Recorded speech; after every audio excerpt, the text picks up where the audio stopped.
second Saturday of Lent. The Passion of Christ wrought our salvation by redeeming us.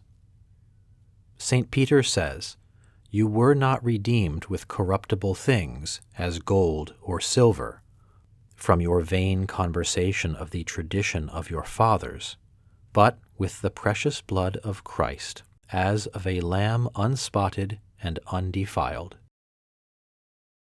St. Paul says, "Christ hath redeemed us from the curse of the law, being made a curse for us." He is said to be accursed in our place, inasmuch as it was for us that he suffered on the cross. Therefore, by his passion, he redeemed us. Sin, in fact, had bound man with a double obligation.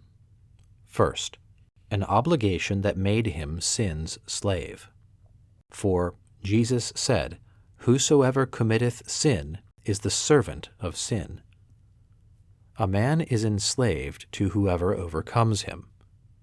Therefore, since the devil, in inducing man to sin, had overcome man, man was bound in servitude to the devil. Second, a further obligation existed, namely between man and the penalty due for the sin committed, and man was bound in this way in accord with the justice of God. This too was a kind of servitude, for to servitude or slavery it belongs that a man must suffer otherwise than he chooses, since the free man is the man who uses himself as he wills.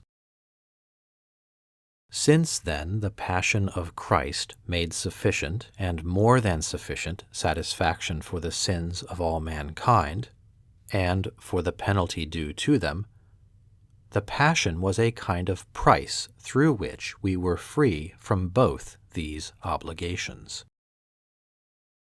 For the satisfaction itself, that by means of which one makes satisfaction, whether for oneself or for another, is spoken of as a kind of price by which one redeems or buys back oneself or another from sin and from merited penalties. So in Holy Scripture it is said, "Redeem thou thy sins with alms." Christ made satisfaction not indeed by a gift of money or anything of that sort, but by a gift that was the greatest of all, by giving for us himself. And thus it is that the Passion of Christ is called our redemption. By sinning, man bound himself not to God, but to the devil.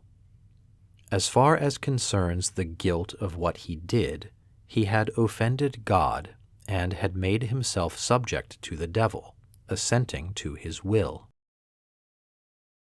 Hence he did not, by reason of the sin committed, bind himself to God, but rather, deserting God's service, he had fallen under the yoke of the devil. And God, with justice, if we remember the offense committed against him, had not prevented this.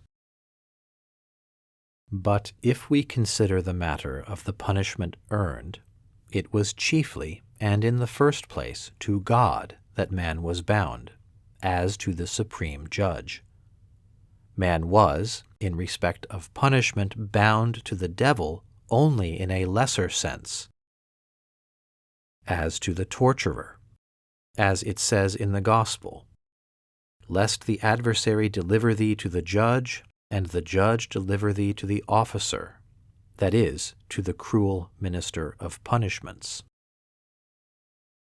Therefore, although the devil unjustly, as far as was in his power, held man, whom by his lies he had deceived, bound in slavery, held him bound both on account of the guilt and of the punishment due for it, it was nevertheless just that man should suffer in this way.